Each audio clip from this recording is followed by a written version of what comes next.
बच्चों, welcome to Divya Kirti classes. आज हम अल्टरनेटिंग करंट का वन शॉट रिवीजन करेंगे और उसके जो मेन टॉपिक्स हैं उनको हम डिस्कस करेंगे। पहला टॉपिक हमारा जो है alternating current and electric current whose magnitude continuously change with time and direction reverse periodically। क्या होता है ये? I equal to I naught sine omega T. I naught क्या होता है? आई नॉट का मतलब क्या है? पीक वैल्यू और maximum value of alternating current. इसमें ओमेगा जो दिखाई दे रहा है उसे बोलते हैं हम लोग 2 पाई अपॉन टी, जिसको बोलते हैं ड्राइविंग फ्रीक्वेंसी और एंगुलर फ्रीक्वेंसी, या 2 पाई इंटू न्यू के बराबर होता है। और टी क्या है हमारे पास? टाइम पीरियड ऑफ एसी, और न्यू क्या है? Frequency of AC source. Next topic है हमारे पास मीन और average value of alternating current और voltage over a complete cycle. Mean और average value of alternating current और voltage over a complete cycle is zero. हमेशा इस बात को दिमाग में फीड करके रखेंगे कि अगर हम मीन और एवरेज वैल्यू निकालते हैं किसी भी अल्टरनेटिंग करंट की या वोल्टेज की कंप्लीट साइकिल के लिए, तो हमेशा उसकी वैल्यू किसके बराबर होगी?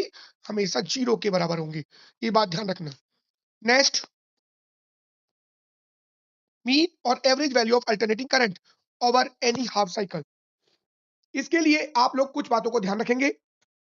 नंबर एक बात, जब मीन और एवरेज वैल्यू की बात करेंगे तो हमेशा चार्ज सेंड करेगा सर्किट के अंदर, और हमेशा जो मीन और एवरेज वैल्यू निकलेगी वो कब निकलेगी?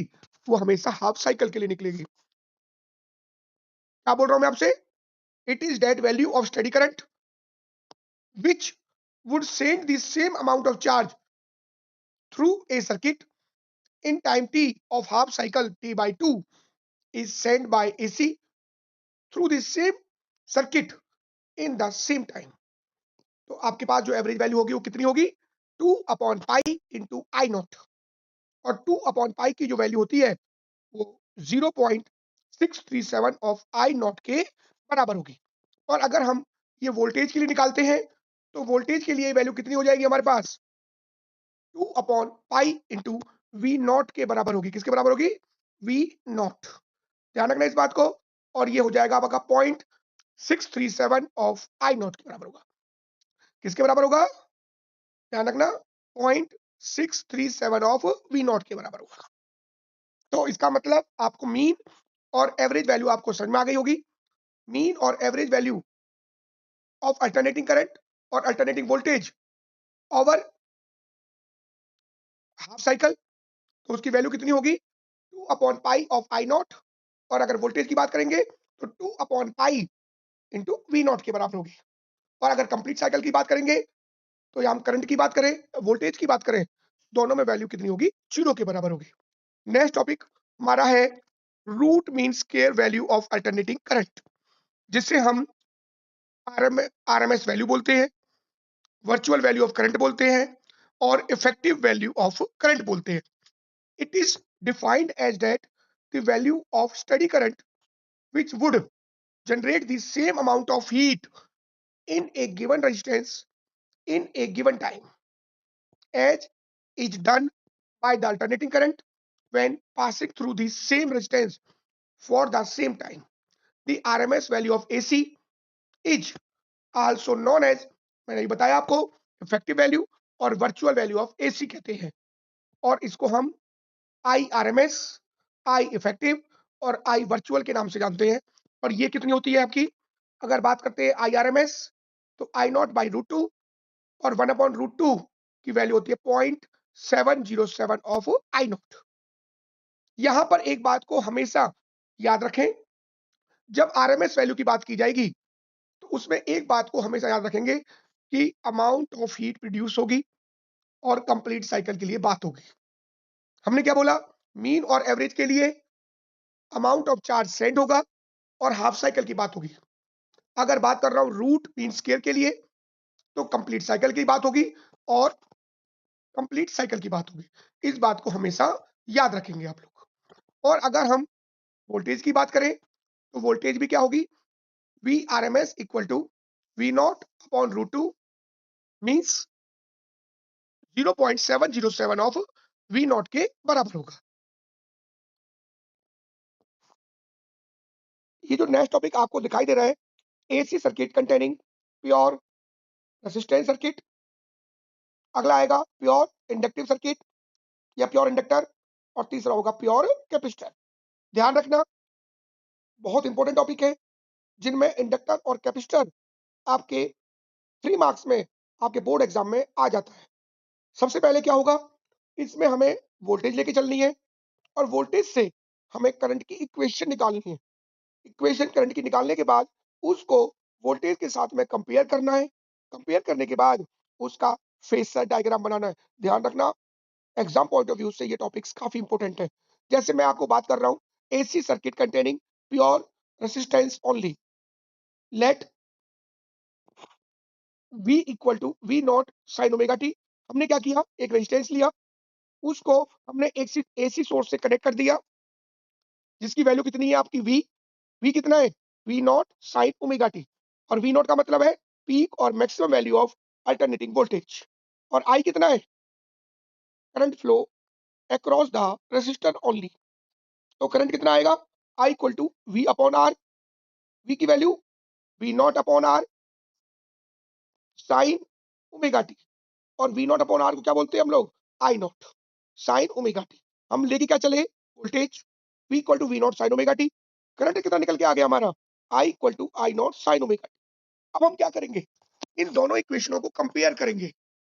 जब इन दोनों इक्वेशनों को कंपेयर किया जाएगा तो हमें क्या पता लगेगा, from both the equations the current और voltage are in the same phase,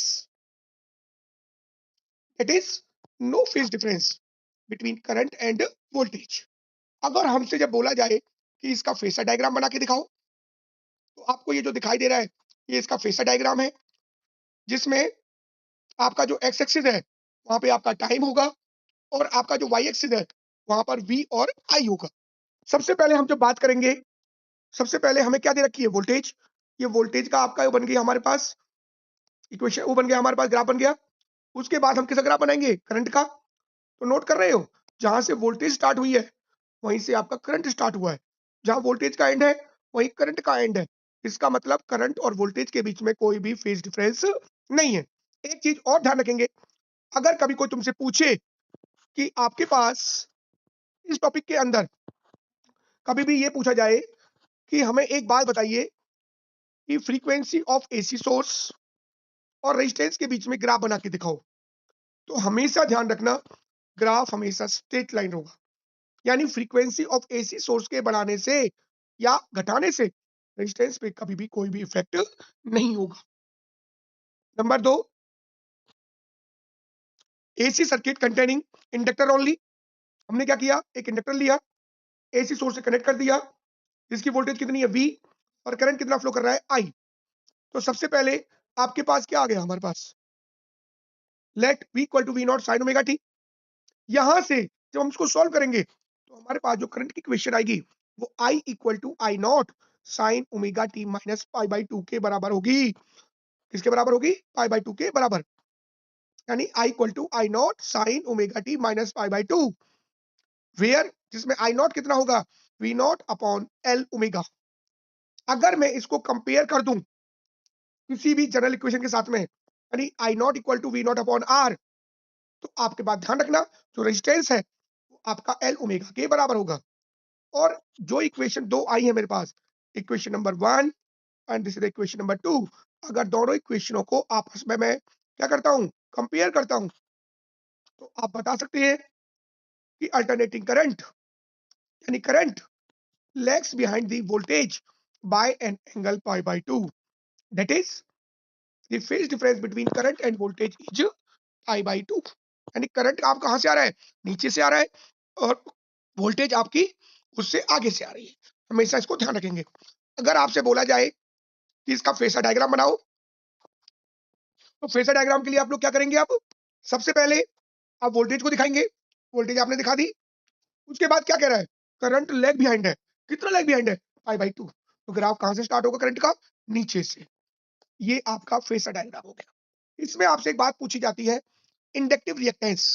paper में एक वर्ड आएगा डिफाइन रिएक्टेंस, और रिएक्टेंस भी दो तरह का होगा, एक इंडक्टर के अंदर इंडक्टिव रिएक्टेंस, एक कैपेसिटर के अंदर जिसको कैपेसिटिव रिएक्टेंस बोलेंगे। जब बात हो रही है reactance same as the resistance, resistance means oppose करना, तो हम क्या कहेंगे, it is defined as the effective opposition of fluid to flow of current through the inductor only. और ये किसके बराबर होता है, एक्सएल, और एक्सएल बराबर होता है एल ओमेगा, और ओमेगा की वैल्यू कितनी होगी, 2 pi into new into L के बराबर होगी। और अगर कभी भी आप लोगों से ग्राफ के लिए बोला जाए, किसके बारे में, वही फ्रीक्वेंसी ऑफ एसी सोर्स और एक्सएल के बीच में, तो हमेशा दिमाग में बिठा लेना, ग्राफ हमेशा कैसा होगा, स्ट्रेट लाइन के बराबर होगा। यानी अगर फ्रीक्वेंसी ऑफ एसी सोर्स बढ़ेगा तो इंडक्टिव रिएक्टेंस बढ़ेगा, फ्रीक्वेंसी ऑफ एसी सोर्स घटेगी तो आपका एक्सएल घटेगा। इस बात को हमेशा आप याद रखेंगे। Topic, AC circuit containing pure capacitor only. इसमें हम क्या लेंगे, एक कैपेसिटर लेंगे, एसी सोर्स से कनेक्ट कर देंगे, करंट कितना फ्लो करेगा, आई फ्लो करेगा, तो हमारे पास वोल्टेज कितनी होगी, V equal to V naught I sine omega T, और करंट कितना बनेगा हमारे पास, I equal to I naught sine omega t plus pi by 2। अगर दोनों इक्वेशनों को कंपेयर किया जाए तो both the equation show that current leads the voltage, current ज्यादा है किससे, वोल्टेज से, कितना, by an angle pi by 2, that is the phase difference between current and voltage is pi by 2। अगर आपसे बोला जाए कि इसका फेसर डायग्राम बना के दिखाइए, तो फेसर डायग्राम में वोल्टेज वही रहेगी, लेकिन करंट कहां से स्टार्ट होगा, लीड है। रिएक्टेंस क्या होता है, the effective opposition of fluid to flow of current across the capacitor only. और X C equal to 1 upon omega C, omega की वैल्यू कितनी होती है, 2 पाई न्यू, तो 1 upon 2 pi nu into C के बराबर होगी। हमेशा इस बात को ध्यान रखेंगे। आपके पास टोटल हमने 3 टॉपिक किए, alternating voltage across the resistor only, inductor only, capacitor only. अब नेक्स्ट टॉपिक है जो हमारे लिए मोस्ट इंपोर्टेंट है एग्जाम के अंदर, चाहे वो एचबीएससी हो या सीबीएसई हो, सभी में 5 मार्क्स में आता है। टॉपिक का नाम है आपका alternating voltage through LCR circuit, जिसमें इंडक्टर, कैपेसिटर और resistor both are connected in series with AC source like this, और I क्या है, the RMS value of current के बराबर है। तो हम वोल्टेज कितना लेके चलेंगे, हम इसमें V equal to V naught sine omega T, current क्या लेंगे हम इसमें जनरल लेंगे, I equal to I naught sine omega T minus five के बराबर, और आई नॉट कितना है, वी नॉट बाय जेड। फिर उसके बाद हम लोग क्या करेंगे,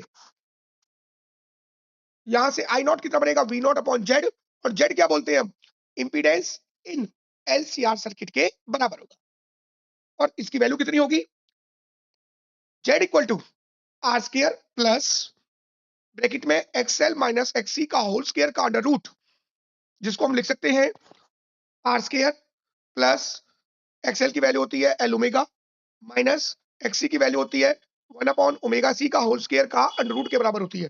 हमेशा इस बात को ध्यान रखेंगे। Alternating current lags behind the voltage by a phase angle phi, तो उस समय आपके पास जो फेस एंगल कितना आएगा, tan phi equal to XL minus XC upon R के बराबर होगा। When XL greater than XC, tan phi is positive, ध्यान रखना इस बात को, therefore phi is positive, hence current lags behind the voltage by an angle phi, the AC circuit is inductive dominated circuit। ज्यादा दिमाग ना लगाएं, सिंपल ध्यान रखें, जब एक्सएल ग्रेटर देन एक्सी है, इसका मतलब हमारा जो सर्किट होगा वो प्योर इंडक्टिव सर्किट होगा, और जब एक्सी ग्रेटर देन एक्सएल होगा तो हमारा जो सर्किट होगा वो प्योर कैपेसिटिव सर्किट होगा। इस बात का हमेशा ध्यान रखें। और जब एक्सएल एक्सी के बराबर होगा, एक्सएल जब एक्सी के बराबर होगा तो हमारा जो सर्किट होगा वो कैसा होगा, प्योर रेसिस्टिव सर्किट होगा। इस बात, नेक्स्ट टॉपिक है हमारे पास resonance series LCR circuit. When the frequency of AC supply is such that the inductive reactance or capacitive reactance becomes equal, and it means XL equal to XC. The impedance of the series LCR circuit is equal to the resistance in the circuit as such that the current in the circuit is maximum। ध्यान रखना इस word को, current in the circuit becomes maximum. अगर कभी भी किसी भी circuit के अंदर करंट की वैल्यू मैक्सिमम हो तो उस समय जो फ्रीक्वेंसी होती है उसे हम लोग रेजोनेंट फ्रीक्वेंसी कहते हैं। और वो कितनी होती है? 1/2 pi under root L into सी।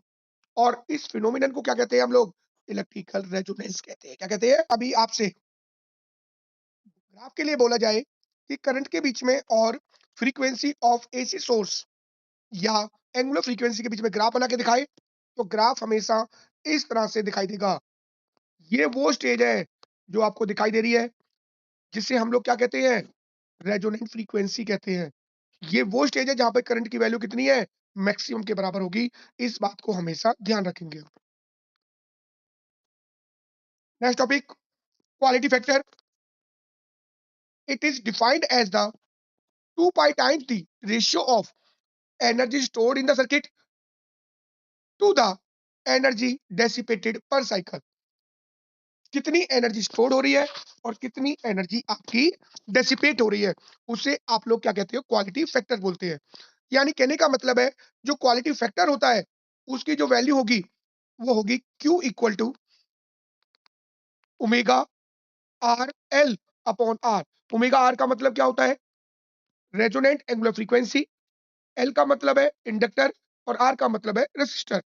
अगर इसको हम एक नए फॉर्मूले की फॉर्म में भी लिख सकते हैं, Q equal to 1/r under root L upon C के बराबर होगा। Quality factor is also expressed in terms of bandwidth. इसको हम बैंडविड्थ की फॉर्म में भी लिख सकते हैं। Quality factor equal to resonant frequency upon bandwidth के बराबर होता है। नेक्स्ट टॉपिक है हमारे पास power in an AC circuit. In an AC circuit we may define 3 types of powers. 3 तरह की पावर होंगी। Number 1, instantaneous power.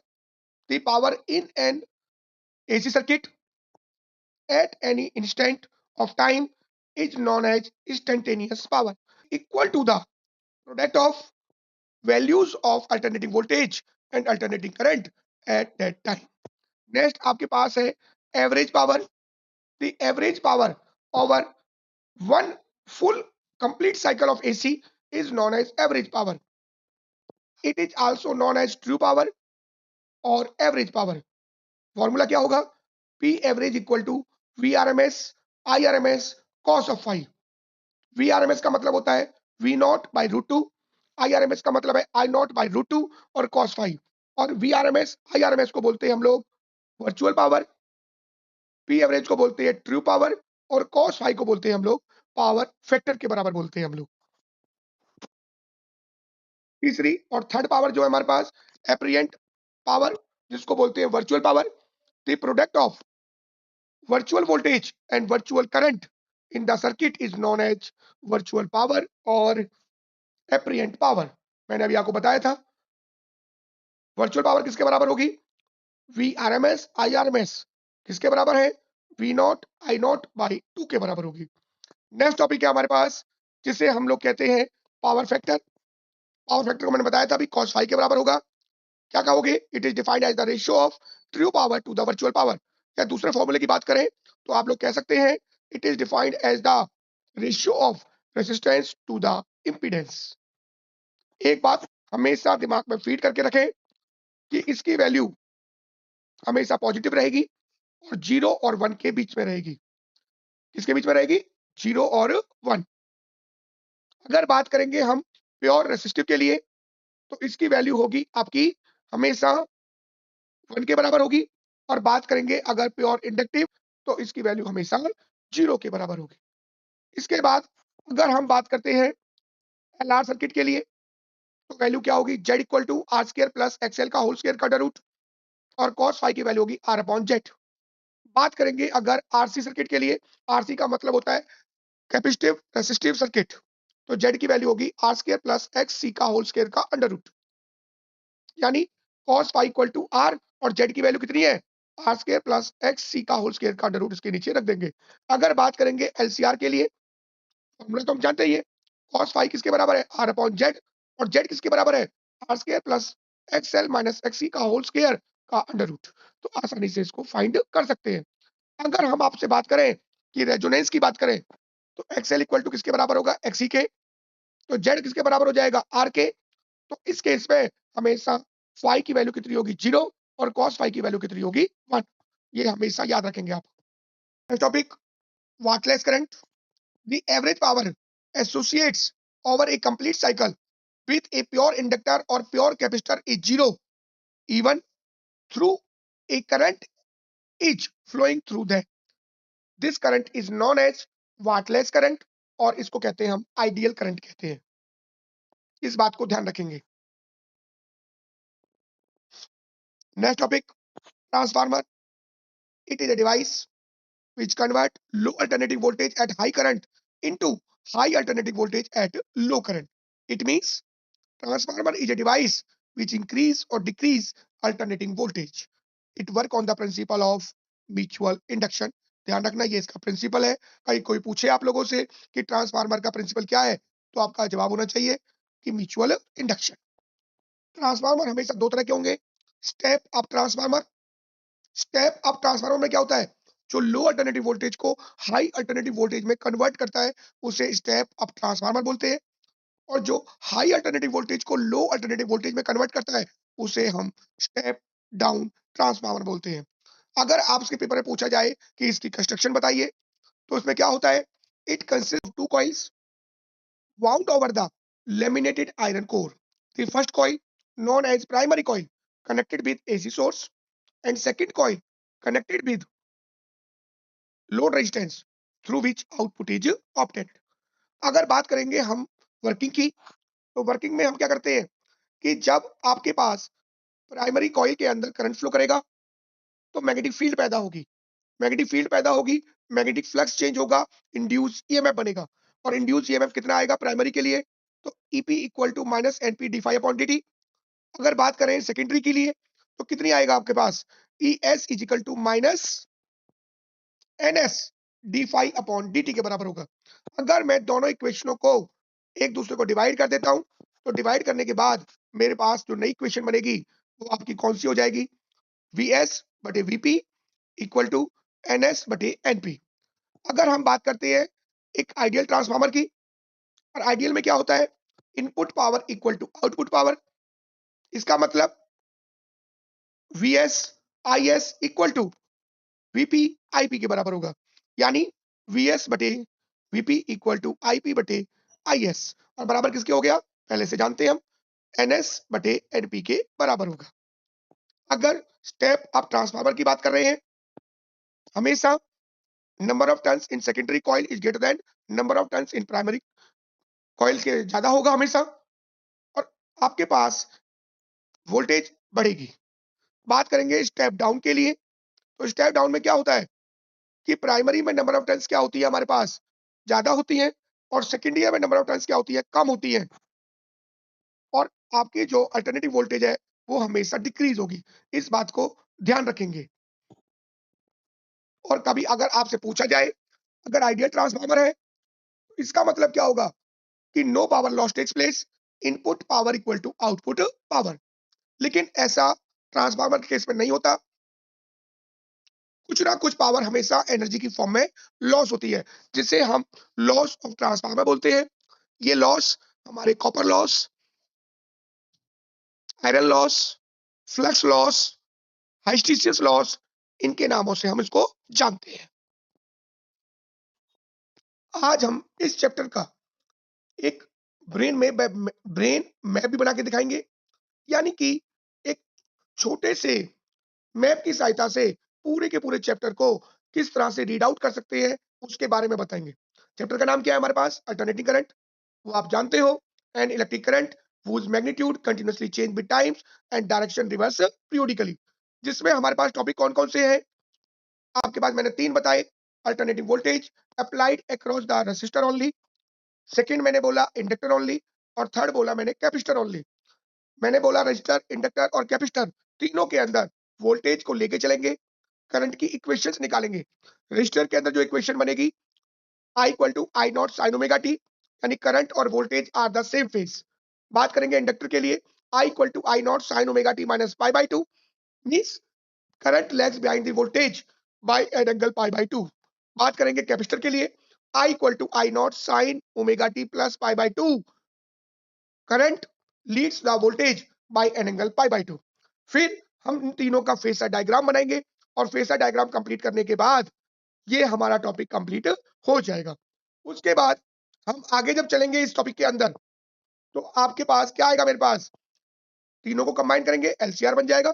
एलसीआर बनेगा तो हम इंपीडेंस निकालेंगे और इंपीडेंस जो निकल के आएगा वो आपका निकल के आएगा Z equal to R square plus XL minus XC का होल स्क्वायर। यहां से अगर हम फेज डिफरेंस निकालेंगे तो tan phi equal to XL minus XC upon R के बराबर होगा। और अगर एक्सएल एक्सी से बड़ा है तो प्योर इंडक्टिव सर्किट, और एक्सी एक्सएल से बड़ा है प्योर कैपेसिटिव सर्किट, और एक्सएल एक्सी के बराबर है तो उसे आप प्योर रेसिस्टिव सर्किट बोलेंगे। उसके बाद हम बात करेंगे पावर के लिए। पावर क्या होगा, P average equal to V R M S I R M S cos of phi. P average को क्या बोलते हैं, true power. V R M S और आई आर एम एस को क्या बोलते हैं, वर्चुअल पावर। और कॉस फाई को क्या कहते हैं हम लोग, पावर फैक्टर बोलते हैं। पावर फैक्टर की अगर डेफिनेशन पूछी जाए तो आप बोलोगे it is defined as the ratio of true power to the virtual power. Value हमेशा कैसी होगी, पॉजिटिव। और वैल्यू कहां से कहां तक लाई करेगी, 0 और 1 के बीच में लाई करेगी। अगर हम बात करते हैं रेजोनेंस के लिए, रेजोनेंस मैंने आपको बताया एक्सएल इक्वल टू एक्सी के बराबर होगा। वो कंडीशन कब होगी, जब current in the circuit is maximum होगा। और वहां पर जो फ्रीक्वेंसी निकल के आएगी उसे आप रेजोनेंट फ्रीक्वेंसी बोलोगे, रेजोनेंट फ्रीक्वेंसी बोलोगे। और उसकी value 1 upon 2 pi under root L C के बराबर होगी। उसी के आगे हम एक नए टॉपिक की बात करेंगे जिसका नाम होगा क्वालिटी फैक्टर। और क्वालिटी फैक्टर की जो वैल्यू होगी Q equal to 1 upon R under root L upon C के बराबर होगी। हमने पूरा मैप को डिस्कस करने की कोशिश की। एक टॉपिक हमारा रह गया, वो भी इस मैप के अंदर है, जिसका नाम है आपका ट्रांसफार्मर। बताया था मैंने आपको, ट्रांसफार्मर के अंदर क्या करेंगे हम लोग, जो मेरी मेन इक्वेशन है वो बताएंगे। ट्रांसफॉर्मेशन रेशियो वो किसके बराबर होती है, ES बटे EP इक्वल टू NS बटे NP इक्वल टू IP बटे में IS के बराबर होती है। और उसको बराबर किसके रखते हैं, K के बराबर। और K का मतलब होता है ट्रांसफॉर्मेशन रेशियो, या इसको कहते हैं हम लोग टर्न्स रेशियो। इसमें हम एफिशिएंसी भी दिखाते हैं। एफिशिएंसी की बात करेंगे तो एफिशिएंसी का फॉर्मूला होता है output power to the input power. और आउटपुट पावर कितनी होती है, ES IS upon EP IP। Step up की बात करेंगे, स्टेप अप के अंदर हमेशा ध्यान रखेंगे नंबर ऑफ टर्न्स सेकेंडरी में ज्यादा होती है, प्राइमरी में कम होती है। मींस वोल्टेज, आउटपुट वोल्टेज ज्यादा होगी, इनपुट वोल्टेज कम होगी। बात करेंगे स्टेप डाउन के लिए तो प्राइमरी में नंबर ऑफ टर्न्स ज्यादा होंगी, सेकेंडरी में नंबर ऑफ टर्न्स कम होंगी। हमारे घरों में ज्यादातर स्टेप डाउन लगे होते हैं जिसमें जो आउटपुट वोल्टेज है वो कम है as compared to input voltage. अगर हम बात करें आइडियल ट्रांसफार्मर की, जो कभी कोई होता ही नहीं है, लेकिन अगर हो तो कैसा हो, जिसके अंदर कोई भी पावर का लॉस ना हो, जितना हम इनपुट दें उतना आउटपुट हमको मिले। तो मैंने अपनी तरफ से पूरे चैप्टर का रिवीजन किया, पूरे चैप्टर का एक माइंड मैप भी आपको समझाने की कोशिश की। अगर आपको ये वीडियो पसंद आई हो तो चैनल को लाइक करें, सब्सक्राइब करें, शेयर करें। And thanks for watching.